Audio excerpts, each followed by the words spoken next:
தெளிவாயிட்டேன். ஆஹா, கடவுள் ஒன்றுமே இல்லாமல் எல்லா பிரம்மாண்டத்தையும் உள்ளே வச்சுன்னு தனக்குன்னு ஒரு வடிவம் வச்சுக்காம, ஆணவமே இல்லாமல், பொருளாக இல்லாமல் நிர்மலனாக இருக்கிறான். இது அழகாக மதங்கள் சொல்லியிருக்குது. நம்ம அங்கே தான் பிறந்துருக்குறோம். ஓஹோ, நம்மளை யாரும் ஏமாற்றி விட்டானுங்க, நம்மளை என்ன பண்ணிட்டானுங்க, ஏமாற்றி விட்டாங்க. நான் என் குரு தான் கேட்டேன், ஜாதியாவது எதடா, சனங்களாவது எதடா, 2 ஸ்டெப் மேலே போய் பரத்தியாவது எதடா, பறிச்சியாவது எதடா, 2 போகமும் வேறு மாதிரி இருக்குதா அப்படின்னு. அதானே பிறப்புறுப்பு எல்லாருக்கும் ஒரே மாதிரி தான் இருக்குமாண்ணா, டிசைனாக தான் இருக்கும், அது வேறு விஷயம். ஆனால் பிறப்புறுப்பு இப்படி தான் எல்லாருக்கா இருக்கும், ஆனால் டிசைனாக இருக்கும், அப்படி தானே. ஆண் உறுப்பு எல்லாருக்கும் வேறு மாதிரி இருக்கும், பெண் உறுப்பு இருக்கும், பெண்ணுக்கு பெண் உறுப்புகள் மாறி மாறி இருக்கும், பல்லு கண்ணு மூக்கெல்லாம் வேறு மாதிரி இருக்கும், வாழ்க்கையும் எப்படி தான் இருக்கும், வேறு மாதிரி தான் இருக்கும்.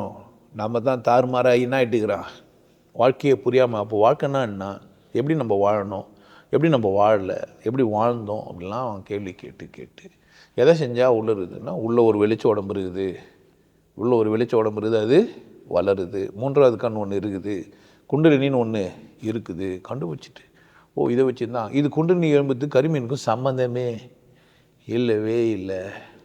நல்ல வேலை சில புக்குங்கெல்லாம் நல்லா உதவுச்சு, என் சிவவாக்கியனை தாண்டியும்.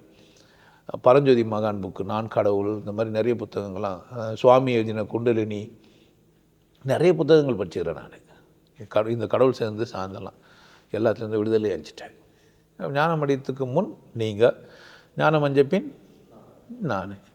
இப்போ ஞானம் அடைஞ்ச பின் நீங்கள் என்ன பார்க்குறீங்கல்ல, என்னுடைய பழைய வாழ்க்கை தெரியாது தானே, டிசைனாக இருக்கும் தானே, நீங்கள் இப்படி வாழ்கிறது தான். அப்போ நாங்கள்லாம் ஞானம் அடைய முடியுமானா எல்லோரும் அடையலாம். எல்லோரும் வாழ்க்கையை மாற்றிக்க முடியுமா, நம்ம எல்லோரும் மாற்றிக்கலாம். யார் கையில் தாங்குது, உன் கையில் தான் ஆகுது. கொஞ்சம் தெரிஞ்ச உடனே திமிர் பிடிச்சிட்டா நான் என்ன பண்ண முடியும், பாவம் தான் நான். இல்லை, கொஞ்சம் தெரிஞ்ச உடனே அடுத்தவங்க மேலே ஆணவமாக பார்த்தா இப்படி தான்.